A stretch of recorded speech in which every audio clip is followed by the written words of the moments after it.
মাত্র 20,000 টাকা বিনিয়োগে কোয়েল পাখি পালন করে 12 বছরের ব্যবধানে তিনি পেয়েছেন আকাশ ছোঁয়া সফলতা।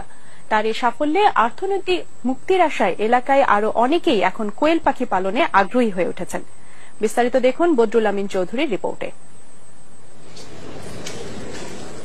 নরসিংদীর পলাশ উপজেলার পলাশেরচর গ্রামের পল্লী চিকিৎসক দিদার আলম 2002 সালে শখের বসে একজোড়া কোয়েল পাখি পালন শুরু করেন। পাখি দুটি ডিম পাড়তে দেখে হঠাৎ করেই কোয়েল পাখির খামার করার ইচ্ছে জাগে তার। সেই ইচ্ছে থেকেই প্রথমে 600 কোয়েল পাখির বাচ্চা কেনেন 20,000 টাকা দিয়ে। প্রথম বছরেই লাভবান হন তিনি।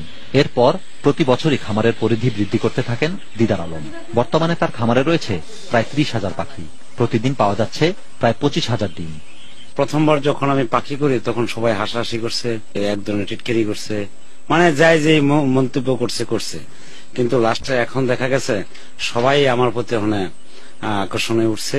স্বামীর সফলতার পেছনে নিজের অবদানের জন্য খুশি দিদারের স্ত্রীও। খামারের বর্জ্য থেকে তৈরি করা হয়েছে বায়োগ্যাস। প্রায় 50 জনের মতো হকার আছে। এই হকার করে আমি ডিম দিতেছি, আবার পাখির খাবার পানি, ইনকিউবেটরের তাপমাত্রা দেখাশোনা এগুলি করতেছি। সারাদিন মনে করেন আমি খুচরা ডিমি বিক্রি করি 2-3 হাজারের মতো। কোয়েল পালনের এমন সফলতা এখন স্বপ্ন দেখাচ্ছে এলাকার বেকার মানুষকে। এই ব্যবসাটা মনে করেন আমি 4-5 বছর ধরে চালাইতেছি।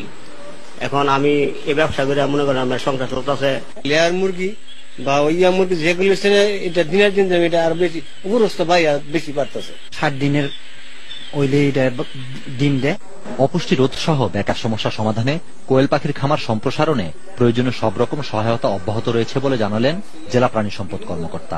কোয়েল পালনের মাধ্যমে বাংলাদেশের দারিদ্র্য বিমোচন এবং বেকারত্ব দূরীকরণে যথেষ্ট ভূমিকা রাখছে। তার খামারে পরোক্ষ এবং প্রত্যক্ষভাবে এই কোয়েল পালন এবং কোয়েলের ব্যবসার যারা জড়িত প্রত্যক্ষ এবং পরোক্ষ হয়ে প্রায় 1000 বেকার যুব এবং যুব মহিলা কাজ করে আসছে। সরকারিভাবে ঋণ সহায়তা বাড়ানোর পাশাপাশি প্রয়োজনীয় প্রশিক্ষণ দেয়া গেলে কোয়েল পাখি পালন করে বেকার সমস্যা দূর করা সম্ভব বলে মনে করছেন সংশ্লিষ্টরা। বদরুল আমিন চৌধুরী, মাছরাঙ্গা সংবাদ, নরসিংদী।